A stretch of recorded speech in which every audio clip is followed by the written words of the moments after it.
الحمد لله نحمده ونصلي على رسوله الكريم أما بعد.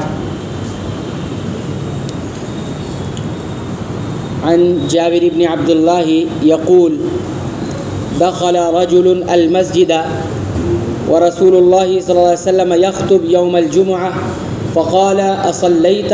قال لا. قال قم فصل الركعتين. وفي رواية قتيبة قال صل ركعتين. رواہ مسلم. تحیۃ المسجد کے احکام سے متعلق ہماری گفتگو جاری ہے. آپ حضرات کی خدمت میں صحیح مسلم کی ایک حدیث پڑھی گئی ہے. اس کا نمبر ہے 875. اس حدیث کے راوی جابر بن عبداللہ صحابی ہے. وہ کہتے ہیں کہ ایک آدمی مسجد نبوی میں مسجد میں داخل ہوا اس حال میں کہ رسول اکرم صلی اللہ علیہ وسلم منبر پر خطبہ دے رہے تھے، یعنی خطبہ جاری ہے اور ایک آدمی مسجد میں داخل ہوا. اور وہ آدمی داخل ہونے کے بعد کیا ہوا، بیٹھ گئے.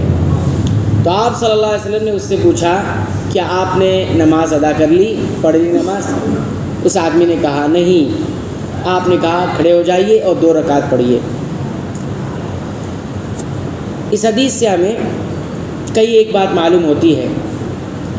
پہلی بات یہ معلوم ہوتی ہے کہ جمعہ کے دن 2 خطبہ دینا شریعت نے رکھا ہے. 2 خطبے.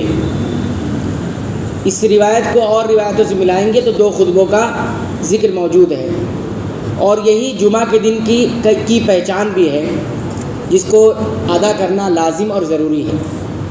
اس میں ایک خطبے کا ذکر ہے کہ رسول اکرم صلی اللہ علیہ وسلم خطبہ دے رہے تھے، تو گویا خطبہ مسلمانوں کو دینا چاہیے.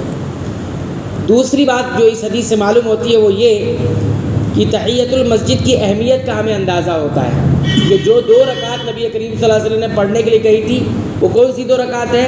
یہی تحیۃ المسجد، مسجد میں داخل ہونے کے لیے اور بیٹھنے سے پہلے پڑھی جاتی ہے. کیوں؟ اس لیے کہ نبی کریم صلی اللہ علیہ وسلم نے اپنا خطبہ روک دیا، اور روکنے کے بعد ان 2 رکعتوں کا حکم دیا کہ اٹھو اور پڑھو، اور خطبے کی حالت میں پڑھو. حالانکہ جانتے ہیں کہ جب پڑھے گا آدمی نماز خطبے کے دوران تو اس کا مطلب جتنی دیر پڑھے گا اتنی دیر خطبے سے اس کی توجہ ہٹے رہے گی، اور خطبے کو سننا انتہائی ضروری ہے. پھر بھی نبی کریم صلی اللہ علیہ وسلم نے اسے حکم دیا. تو یہ اس سے پتہ چلا کہ تحیۃ المسجد کی اتنی بڑی اہمیت ہے.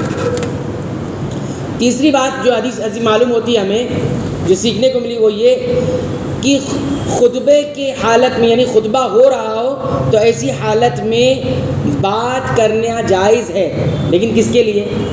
سب سے پہلے جو خطیب ہے اس کے لیے، اور اس کے لیے خطیب جس سے بات کر رہا ہے اس کے لیے. صرف 2 لوگوں کے لیے، وہ بھی حاجت اور مصلحت کی وجہ سے. باقی کسی کو بھی اجازت نہیں ہے کہ خطبہ ہو رہا اور باتیں کریں. اس کو لغو کام کہا گیا شریعت میں، کہ اگر خطبے کے دوران کسی نے بات کر لی ہے تو اس نے بیکار کام کیا، اور شریعت میں بیکار کام کی کوئی اہمیت نہیں ہوا کرتی. تو کس کے لیے جائز ہے بات کرنا خطبے کے دوران؟ ایک تو جو خطبہ دے رہا ہے وہ، اور وہی جس سے وہ بات کر رہا ہے وہ. یا اگر کسی اور کو بھی بات کرنا ہو تو کسی سے بات نہیں کرے گا. کس سے بات کرے گا؟ خطیب سے بات کرے گا. اس کی بہت ساری مثالیں سنت کے اندر موجود ہیں. ٹھیک. تو نبی کریم صلی اللہ علیہ وسلم نے خطبہ روک کر کیا کی؟ بات کی نا. آپ نے نماز پڑھی؟ اس نے کیا کہا؟ نہیں ابھی نہیں نماز پڑھی. تو وہ بھی بات کر رہا ہے اور رسول اکرم صلی اللہ علیہ وسلم بھی بات کر رہے ہیں. دونوں بات کرے، تیسرا کوئی بات نہیں کر رہا. ہوتا کیا ہے ہمارے یہاں، اگر کوئی آ کر بیٹھ گیا اور نہیں پڑھ رہا تو دوسرا حکم دے رہا ہے بھائی آپ کھڑے ہوئے پڑھیے. آپ نہیں اجازت ہے. وہ نہیں پڑھ رہا ہے، وہ نہیں پڑھ رہا، وہ اس کا مسئلہ ہے. لیکن ہم کو اجازت نہیں کسی کو چپ کرایا جائے، کسی کو کھڑا کیا جائے، کسی کو بیٹھایا جائے. اگر کوئی کام کرنا ہے تو علماء اس بات کی اجازت دیتے ہیں کہ وہ خطیب سے کہے گا، امام سے کہے گا کہ فلاں مسئلے پر آپ تنبیہ کر دیجیے یا فلاں چیز کے لیے کہہ دیجیے. اللہ یہ کہ اگر کوئی کام ضروری ہے تو وہ فتوے کی صورت میں علماء سے اجازت نہیں کی جا سکتی ہے. البتہ یہاں پر یہ بات معلوم ہے. چوتھی بات اس حدیث سے یہ معلوم ہوئی کہ نبی کریم صلی اللہ علیہ وسلم غلطی دیکھ کر خاموش نہیں بیٹھتے تھے. اگر شرعی طور پر کوئی غلطی ہو رہی ہے تو رسول اکرم صلی اللہ علیہ وسلم خاموش نہیں بیٹھتے تھے، جس غلطی کو دیکھ لیتے تھے. اس سے معلوم ہوا کہ جو عالم ہوگا یا معلم ہوگا، اس طرح کی خطا اگر وہ کہیں دیکھتا ہے تو ایسی صورت میں وہ فوراً اسے بتائے کہ ایسا نہیں ایسا ہے، خاموش نہیں بیٹھے غلطی دیکھ کر. ہاں الا یہ کہ کوئی مصلحت ہو وہ الگ مسئلہ ہے. پانچویں چیز جو اس حدیث سے ہمیں سیکھنے کو ملی وہ یہ ہے کہ اگر کوئی ہلکا سا بھی بیٹھ گیا ہے، جیسے وہ صحابی آ کے بیٹھ گئے تھے، تھوڑی دیر ہی بیٹھے رہے ہوں گے، ہلکا ہی بیٹھے رہے ہوں گے، تو اس ہلکے بیٹھنے سے تحیۃ المسجد کی سنیت یعنی تحیۃ المسجد کا پڑھنا ختم نہیں ہو جاتا. ٹھیک ہے، پھر بھی نبی کریم صلی اللہ علیہ وسلم نے ان کو حکم دیا کہ کھڑے ہو جائیے اور پڑھیے. البتہ پہلے پڑھنے میں اور بعد پڑھنے میں فرق کیا رہے گا؟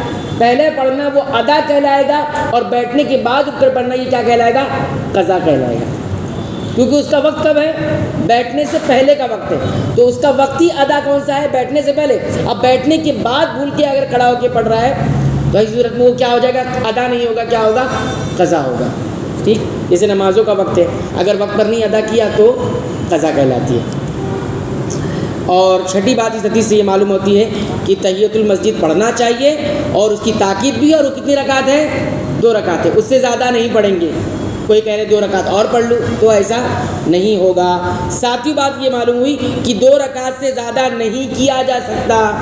اگر پڑھنا بھی ہے تو 2 رکعت پڑھنی ہے، اس سے زیادہ نہیں پڑھنی ہے، کیونکہ خطیب کے لیے، امام کے لیے خاموش رہنا ضروری ہے. اور جب آپ پڑھیں گے تو آپ کی جو باتیں ہیں، یعنی جو آپ پڑھ رہے ہیں وہ آپ کو سنائی تو دے گی نا، آپ کو سنائی دے گی، اور خطیب کی آواز آپ کو سنائی نہیں دے گی.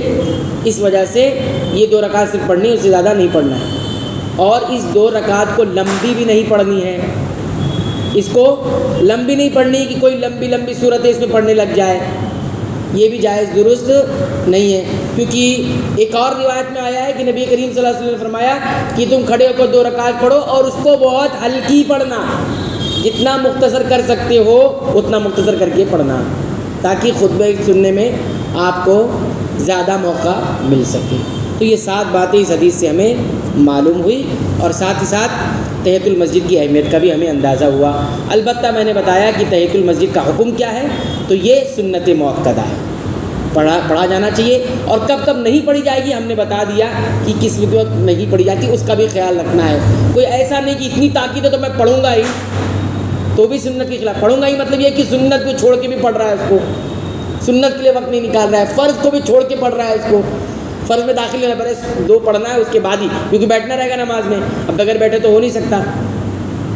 ایسا نہیں نا، بتایا نا کب کب وہ کافی ہو جاتی کون سی نماز ہے اس کے لیے. تو اس کا بھی خیال رکھنا ہے تاکہ دین میں اعتدال رہے، نہ ایک دم ادھر چلے جائے نہ ایک دم ادھر چلے جائے. اللہ تعالیٰ ہمیں عمل کی توفیق عطا فرمائے، سنت کے مطابق عمل کی توفیق عطا فرمائے. آمین.